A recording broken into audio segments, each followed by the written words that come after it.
Tell me my chest was all out. Don't use that footage. Don't want the chest all out. Talk about. Okay, so. Because once they all get around. Ow! You have to be gentle. It hurts. Oh.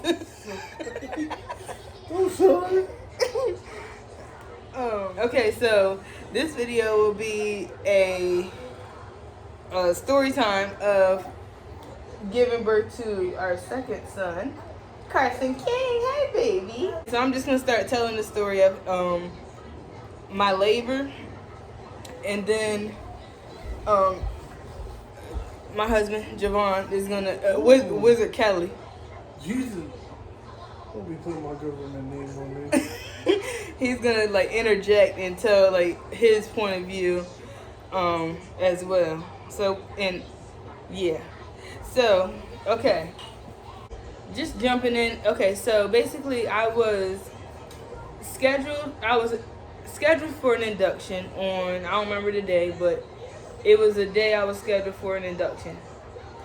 We went there like normal because with Jasper I had an induction as well, so we kind of already understood what we were going to be going through.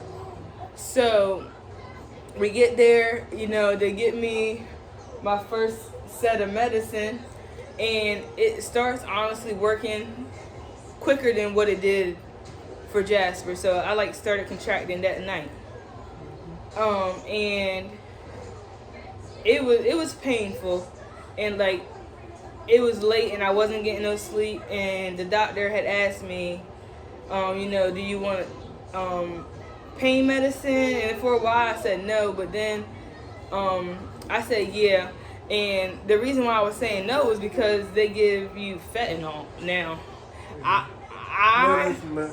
It's medical grade fentanyl, right? I guess that makes sense. I don't know. Well, I don't know either. But I did ask that nurse, I said, I won't be a crackhead and my baby won't be a crackhead. She said, no, you ain't gotta worry about it. So I took it and I felt great. I felt literally great. So it's to the next day at this point. They moved my room. And my contractions they're actually doing better. They put you in the same room that Jasper was born in, and then they put you in the room that we would usually go to when Jasper would act up. Yes. So these rooms are all familiar to us at this point. So we get in there and I'm uncomfortable, and I don't sit still when I'm uncomfortable. So the monitor there that they had on my belly was just not working. They would be in there every 5 minutes trying to readjust the monitor just so they can make sure they get a good reading. So the nurse basically, she was like, well, we have a internal monitor we can put on the baby's head, and we can keep his heartbeat tracked from there. So before she put the internal one in, the nurse practitioner or doctor had asked me, I'm going to check to see if you're dilated. And while I'm here, she checked me, right? She was checking me. She checked me and I was about 5 centimeters dilated. So I'm in active labor at this point. And just literally off of the strength of my own strength, the Lord Jesus, the Lord Jesus first, then my own strength, and then some of that pain medicine, right? So I'm contracting still very frequently and everything. And she says, hey, while I'm up here, do you want me to go ahead and break your water? And I was like, yes. Come on, I know what to expect at this point. Which was very shocking because I was not expecting it. So I'm gonna help you on this side. No, don't help me. Okay. Don't help me. So while she was breaking my water, she broke my water, gush. The bed and everything's wet. And so, it's so much water to where it's I think she says they didn't tell you had too much water, or that the fluid around the baby was always okay. I was like, yeah, they never said that I had extra water or anything, but this is the same thing that happened with Jasper. When they broke my water, it was just so much. It was a lot more this time. But it was a crap ton. So like, the nurse goes ahead and put in the internal monitor, but as she's putting it, like, I'm still gushing water, like gushing. And while it's in me, I'm like still gushing. So they have a read on the baby, but again, the monitor is not sticking. This is what I assume now, thinking back. I think the monitor was not sticking because there was just so much fluid rushing out of me regardless. So they're reading the monitor when they have the chance for it to like actually read, and it seems as though, I don't want to say it seems as though, but they tell us that his heart rate is dropping. Like, they started trying me on different positions and stuff, and basically they were saying like his heart rate is not stabilizing itself, or it's not always just on a good pattern. And I had asked, it was so crazy because after being moved and put a peanut ball this way and laid this way, I asked the nurse, I said, at what point, if we're concerned about his heart rate dropping, at what point do we take any more measures? And she said, we'll let you know. And it was literally probably 10, 15 minutes later. I feel like that time frame. 10, 15 minutes later, she's like, yeah, baby's not liking the positions we're in. Like, this, like, basically, she's preparing me to be like, okay, you're going to have to be put through emergency C-section. So I start crying because then you have all the doctors and stuff coming in. If I was to not to interrupt you, but to interrupt you, I would say that this experience shows me that it really can be very hard to trust doctors because every nurse is not on the same protocol. Mm-hmm. It's hard to trust hospitals and doctors because every nurse is not on the same protocol.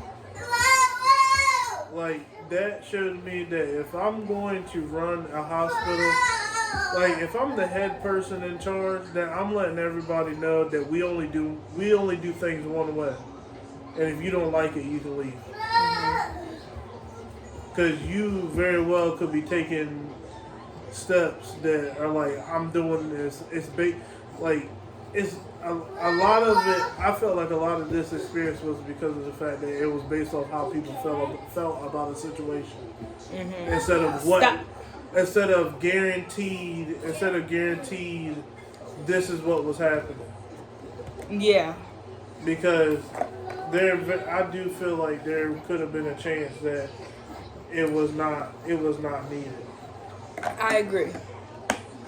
But then again, I'm not a doctor, but right. I just feel like this is, like I said, this is why everybody needs to be on the same protocol.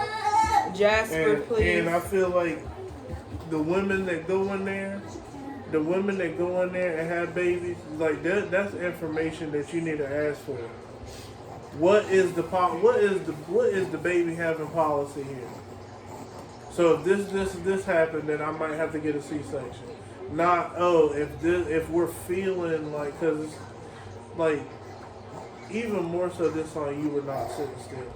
Yeah. But I could be dead wrong though. I don't know. Yeah. I've never worked in a hospital, but what I would believe is that's what's supposed to happen. It would only make sense for everybody to be on the same like idea. And then just to add to that, it's like the nurse that so like you switch nurses with shifts. Yeah. So the nurse that was when we moved rooms, she let me know straight ahead. She said I'm a type A type of person, and I can't, like, she basically was like, I can't function with if something is just not aligned to like how I need it to be aligned, like how she wanted it to be. There very well could be emotional ties to that. Mm-hmm. Which the nurses that you had to let with Jasper, none of them were like that. No. Okay, we're gonna have to get you in for an emergency C-section because we can't figure out what's going on. So immediately I start crying.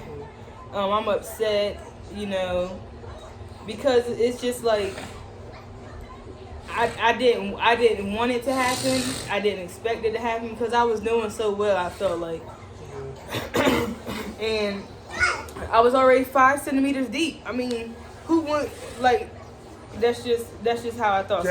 So it was like really really quick how they told me I need to get this emergency. You okay? Yeah, sneezing and crap my bad.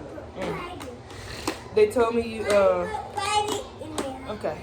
They told me I had to get an emergency C-section, and it was like really quick that everybody just started like basically like really like rushing. Like it seemed like it was an urgent emergency. Like it kind of put more panic in me than anything because like if you just looked around the room from where I was sitting, it was like people were moving so fast and like things were just happening so quick. People were talking fast. Like it was just a lot going on. So for the amount of time, I think they thought it was a real emergency. Yeah, I think they did. And I don't think it was an emergency. But I don't fault them for moving the way they did because I'm happy that they moved like that. That was now that's on the same. It's the thing that I'm saying that everybody needs to be on the same protocol on is not the storm. It's the call before the storm.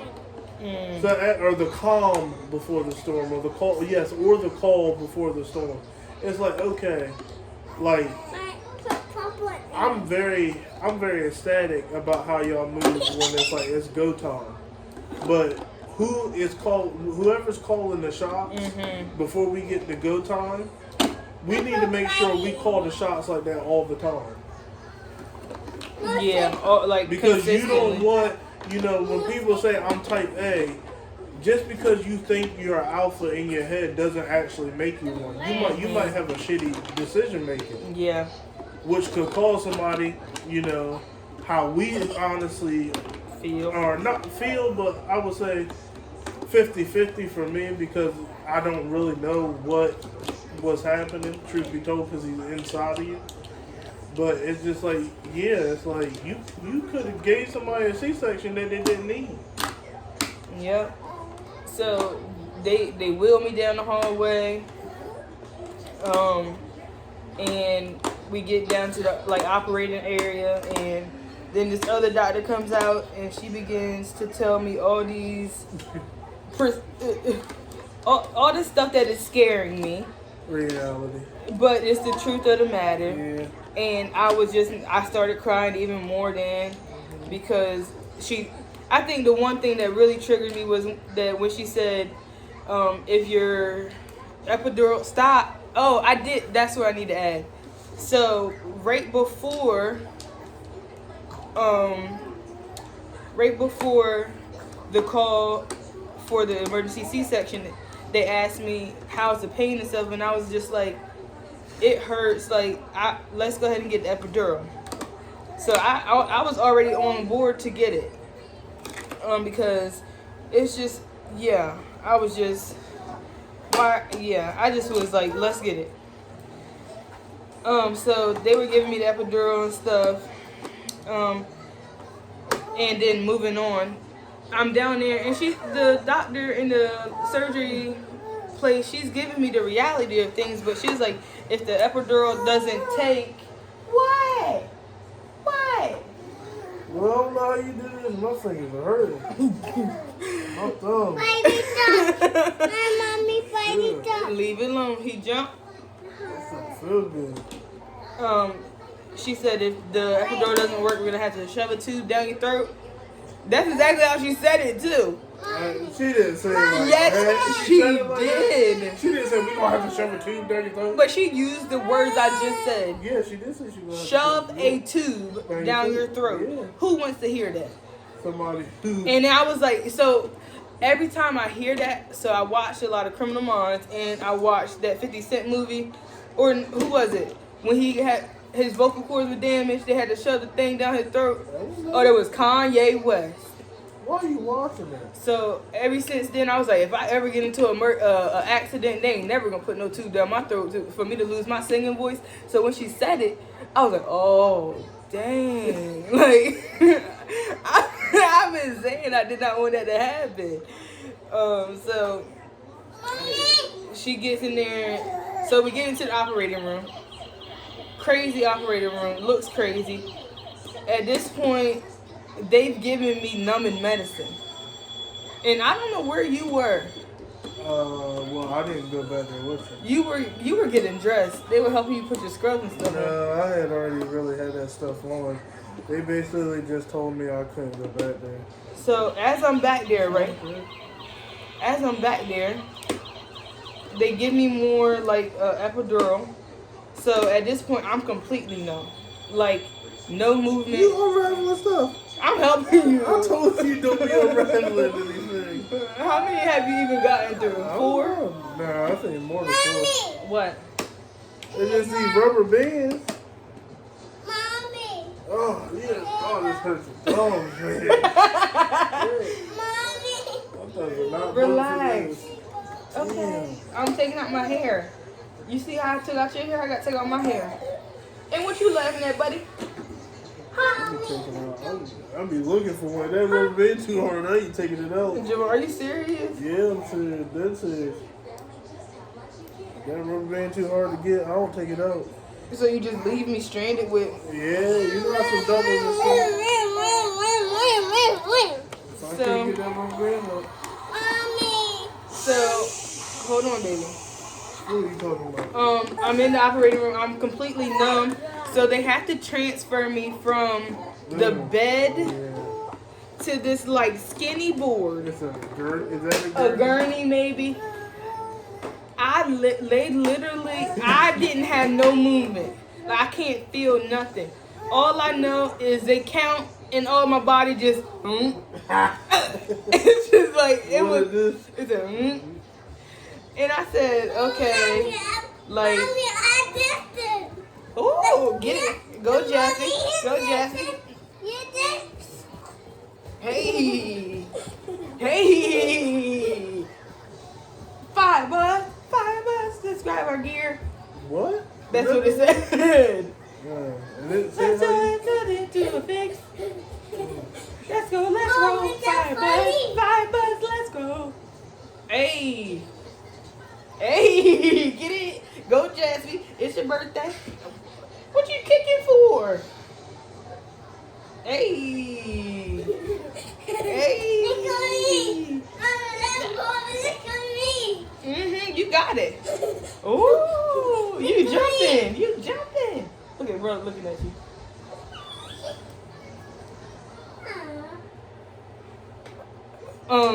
So I'm in there. They transfer me over, and like I guess they're getting like stuff prepped up and everything. I don't like it. Like stresses me out. I hate. I get this weird feeling, like this. Yeah, I don't like this. I'm glad I'm bald. It's trash. I would have them dressed like them Florida people. Stop, Jasper. Stop, Jasper. So. Stop. So then. Stop, babe. So then, all I know is at that point, I'm still panicking in my head. They're putting all this, like all the stuff on you that you need. And then I remember them walking Javon in. And then he got to tell you the rest because all I remember is not feeling good, having a panic attack. Yeah. I passed out. You didn't pass out. Well, why you kept saying, Shell, you guys go. It just seemed like you wouldn't keep your eyes open. Yeah, because I was passing out. All right. I was. Yeah, but like you making it seem like you were did you pass out? Like you fell out and passed out? I think I just passed out as in like a quick little faint. Yeah, that's completely different than like. Well, that's still not good. So where do you want me to start at? When you walked in. When I walked in? Yeah. When I walked in, it was very similar to what you see on TV. as in like an operating room because you were in the OR. I think that's what they call it. Yes. Yeah. So Oh.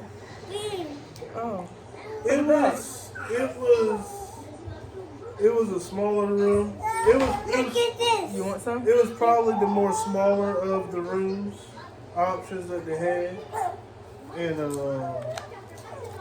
it was probably the smallest room. And it was a lot of people in there. There was multiple people in there. Yeah, it was quite a bit. It was quite a bit. But the whole experience, it was Open it. You got it. No, open it. I would say Look at what you're doing to open it. I would say first. No. Here. I got it. Sit down. Sit between my legs.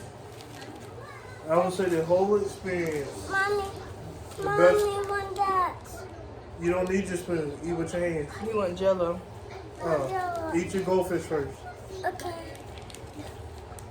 I would say the whole experience is just like avoid it as much as you possibly can. I mean, if your body, and I don't know what it is to be a woman, but any possible way that you can avoid it. That's just from a perspective of what I see. What I feel is completely different because I don't know. But from what I've seen, please avoid that. That is not fun to witness. They first.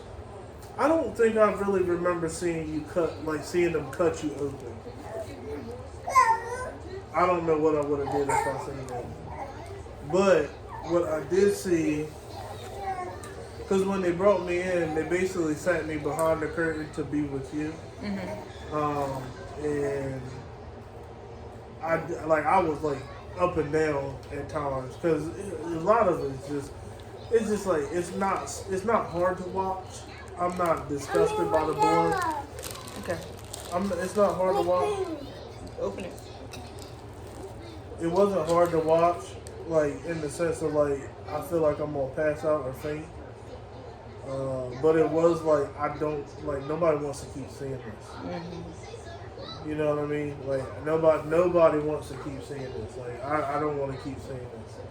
Like I just don't want to keep seeing the process. Like if it wasn't for you in that state, like I could have walked out because I don't want to see that.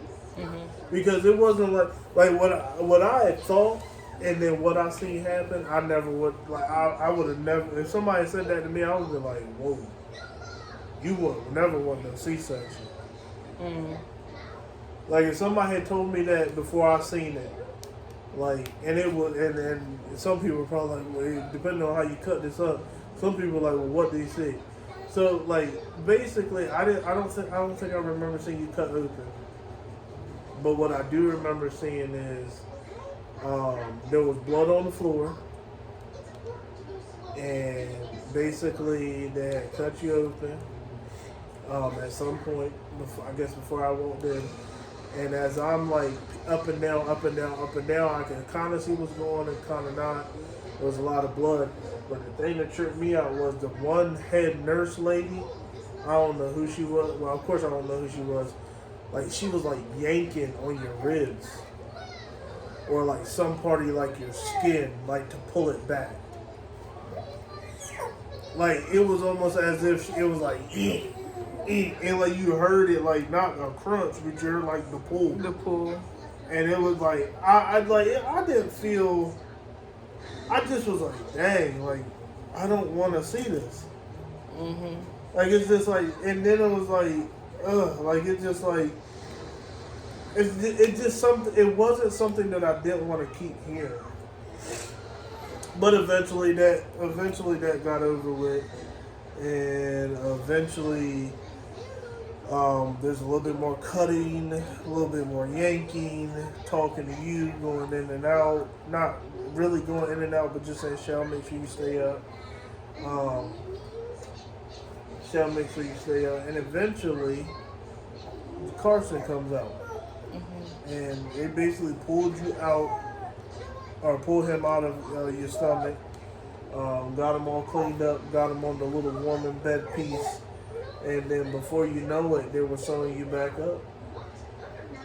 Yeah. But I mean, I don't. It was the yanking that was very like unneeded to see. Um, it was a very scary, sad experience, but it was just, of course, very joyous for you to be alive. But man,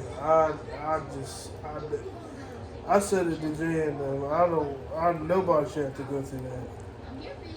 Like, I don't know, that's just, I know I was just watching it, but that was crazy. I ain't never seen nothing like that. So at one point while I was getting sewed back up, either it was while they were getting him out or sewing me back up, my hand went numb. Yeah. And that was not supposed to happen because it just wasn't. No, that wasn't supposed to happen. So I don't really know what she did when I told her. She said, "Thanks for letting me know." I don't know what was done. I don't know. I think it was like, because you didn't want to keep the oxygen up your nose either. No. And I forgot that you had that whole little issue with blankets being over your face. So when the sheet was over your face, yes, and you were like, "Javon, move the sheet." I was like, "Oh, I'm gonna just move the sheet." It wasn't until like 2 weeks later, in the heat of the moment, that I was like, remember when you were saying, "Javon, you know I don't like sheets on my face," and I'm like, "Oh, that's why you were freaking out." That's when I had a panic attack. That's probably when you started fainting. Yeah, because as soon as that sheet fall, your eyes closed. Like, hey, wake your ass up. I don't want to play with you. But, yeah. Nah, that just was, it was not. The yanking is the most significant part because I, like, in my brain, you know how my brain works. Like, I could see her doing it. Like, I could still see her doing it. Like, I can, I could close my eyes and perfectly see every color, like, of her, like, yanking. Like, in the way she was yanking. And it was, like, almost as if, like, she was, like, getting leverage to do it, too. Like, I'm just like, that's crazy. But it wasn't, outside of that, if you have to get one, like, if you have to get one, I know it's probably not helpful to say right after you say all that, but truth be told, if you do have to get one, and I know it's called emergency for a reason, it's not as bad as I thought it was going to be. Yep, so basically, when they were done and they sewed me back up, they were able to bring Carson over to me and I was able to look at him. I was just joyful, happy, sad, all of the emotions you would feel. So I was crying, and they wheeled me back to the room, and Carson came. Did I hold it? I didn't carry him in my arms.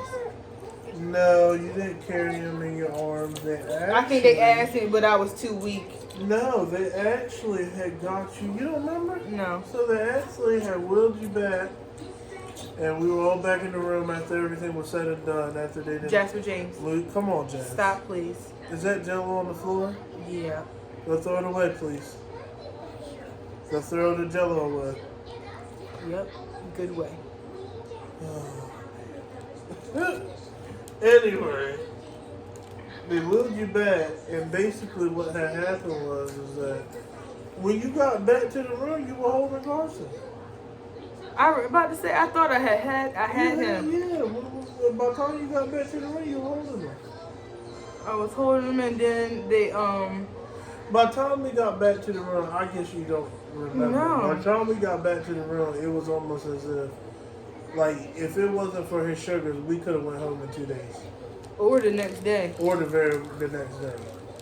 Because I remember I was holding him, and then they said, "Okay, Mama, it's time for you to get your shower." Yeah. And I was like, "Okay." She was like, "Just don't look down at the ground." So I'm getting up. Fine. I feel fine. Walking by myself. I think you were, I don't think it was that soon. It was almost as if, like, you held them, then they did all, like, the paperwork, shots, and poking the foot, like, the baby stuff. And then by the time like he got done with all that, you had feeling back in your feet. Mm. And then by the time you had that feeling back in your feet, I would say within the next hour you were in the shower. Mm. And then by the time you were in the next hour in the shower, I mean like by the time that's the one thing. It happened very fast. Everything happened very fast. It was because quick. before you know it, we were in like that other room. Like, and you were walking. I walked to that room. And I guess. Oh, you ate it all. Oh my goodness. You would have to say this to women too. I don't know if you agree or not, but the way they were reacting to your recovery, most women do not want like just get up and start walking the same day. Yeah. That's what I got. I was walking down the hallway, pushing Carson in the bassinet, and I was going a good pace. I feel like I was walking. I mean, and they were like, "Look at this superstar!" Like, what? It was one of those walks where it was like you were feeling shell. Are you stiff? Mm. Like what you do? You must have worked out. You must be sore. Mm. But I guess the way they reacted. Yeah, my doctor. I just knew because I was just like, you not gonna want to stay in the bed long because you gonna want to understand why. Like, you gonna understand why my legs don't work and how long before my legs start working again, and if they don't work again, how do I figure out life from here? That is everything going through your mind. So it's like Shell's gonna be like, as soon as I can walk, I'm gonna walk. Because first thing you thinking is, man, if I'm paralyzed, or I gotta live life as a paralyzed woman with kids, how am I gonna do this? Like that is how Shell thinks. So I know you can do it, but it is more so like I just know what she's thinking, and she want to make sure she knows everything that's going on before anybody can take the advantage. That's just war mode. But it's good in that moment because that's what got you up walking. Yeah. Boy, you need a free twist. I'm actually gonna wash my hair. Sure, you need to do something. Okay, don't be too rough now. Alright, well, I'm trying to look for more things. I was too. You got any more? I don't think so. What is this? Oh, that was twisted. There might be one I missed. Hold on, something. So tell what you tell. So is it just, yeah, and then that's it. That's pretty much it. That's but pretty much at that point, his sugars were low, and we had to stay until they leveled out, which took 4 or 5 days. We were in that hospital for a week. Then this woman. I should call out the hospital, but I'm gonna keep my comment to myself. This woman, I've been in this hospital since Sunday night. It's Friday in the afternoon. I go outside to get the car. I'm about to say the next week. I go outside to get the car. This woman gonna tell me when I come back in I need a pass. I said, ma'am, I've been here since Sunday. She said, yeah, but somebody should have told you that you needed a pass. Now be mindful. You gonna tell me that I need a pass, and I done went out and got DoorDash at 8 and 10 o'clock at night. Well, I had to call on the phone for them to open the doors back up for me. So how you gonna tell me? Man, if you don't get it, I'm gonna be nice because I ain't one of them, but you almost got it. That was just like the woman. I don't know if you want to put this on here.